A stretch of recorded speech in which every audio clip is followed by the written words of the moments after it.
Hello, and welcome to another edition of Ask the Professor, a crowd-driven, crowd-funded feature where I answer your questions on political philosophy, economics, history, culture, all those things that matter to us in our common life together as citizens. And today's question comes from Dave, and he's picking up on an Ask the Professor that I did some months ago, where I talked about the very familiar libertarian World's Smallest Political Quiz that plots your political beliefs not on one right-to-left axis, but on two. One of the axes being how much economic freedom you favor, and the other being how much social freedom you favor. I think it's a very illuminating quiz, but some years back, attending a seminar on fascism at York University, I was prompted to suggest that there should be a third axis, and that was lawful versus lawless. Because there are people who hold fairly strong views on a number of issues, but are willing to see things settled through peaceful means and rational debate. And there are others who hold similar kinds of views on economics or social matters, but who are willing to take to the streets and force their views on other people. And I think it is very unfair to lump together the two groups, whether you're talking about left-wing anarchists maybe versus less violently disruptive left-wing people who might share the same ideas about how the economic system ought to operate, but aren't willing to go out and smash windows. Or on the right, of course, the fascists, who have a lot in common with populists, but it's not fair to call populists fascists unless and until they show that they are in fact willing to break the law.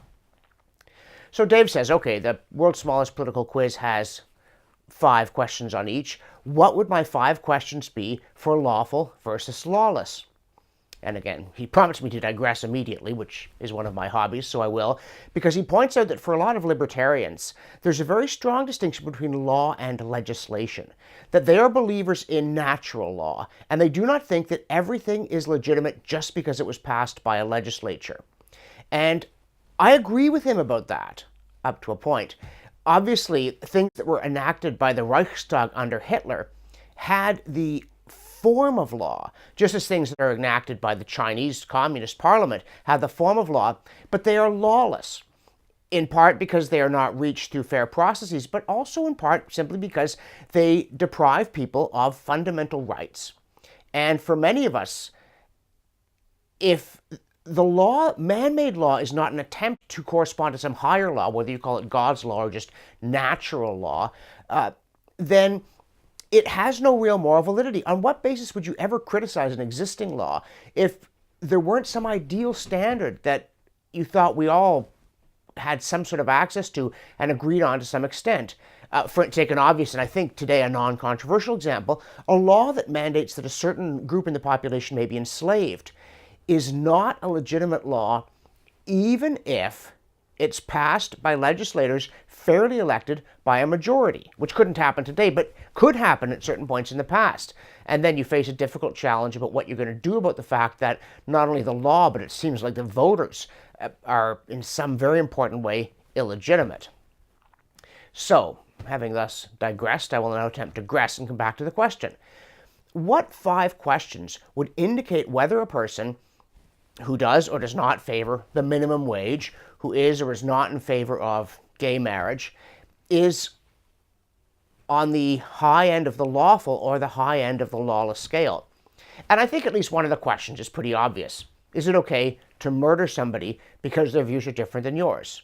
That's a very lawless question. You wouldn't get a lot of people saying it was in principle, although a surprising number of people have throughout history been willing to do it in practice. Anyway, let you know if you're way out there on the extreme. A slightly less extreme question, but I suggest to you that it really is a good measure of lawlessness. Are you prepared to use force to shut down an event if you disapprove of the views that are being expressed there? They call it deplatforming. But it's one thing to deplatform somebody by saying, thank you for your application, but we do not wish to have you come and speak at our college, or we're not going to rent you this facility, public or private. It's quite another if somebody has a lawful permit and then you show up and bang gongs, block the entrance, smash a window, show up with a garrote, things of that sort. So I think that's a very strong measure of lawlessness, whether you're going to do that. My next question maybe is a bit more controversial, but it takes up the point that Dave raised about whether it's really lawful versus whether it's simply legislated. What some people have suggested the distinction is whether you have rule of law, that is, laws that make some effort to conform to a higher code, versus rule by law, where whatever loathsome thing you're going to do, you pass a law. And I would put hate speech laws in that category. Do you or do you not approve of hate speech laws? Because the essence of a hate speech law is this. It says, we think you shouldn't be allowed to express an opinion that we find unpleasant, even if it creates no imminent danger of anyone coming to harm. There is the rule against shouting fire in a crowded theater or else inciting a mob to commit violence against somebody. And those are laws that in some sense contravene the general presumption in favor of free speech, but they do it because they create a danger that real legitimate physical harm will come to somebody before there's a chance for cooler heads to prevail. So I think that is a good third question. Do you or do you not support hate speech laws? And again, I recognize that some people might say, oh no, but it's perfectly lawful whether the hate speech laws are created or whether they're not. My second question, which is my fourth question, that is, I'm counting my way down, in a system that is legitimate, because in Nazi Germany, it seems to me, you'd be under no obligation to obey the laws. It might be prudent to pretend to obey them while you sought to organize resistance to Hitler's regime, smuggle Jews to safety, or whatever other thing you did in obedience to this higher law that we all know exists, especially in a crisis like that, whether we can find the courage and clarity to act on it or not.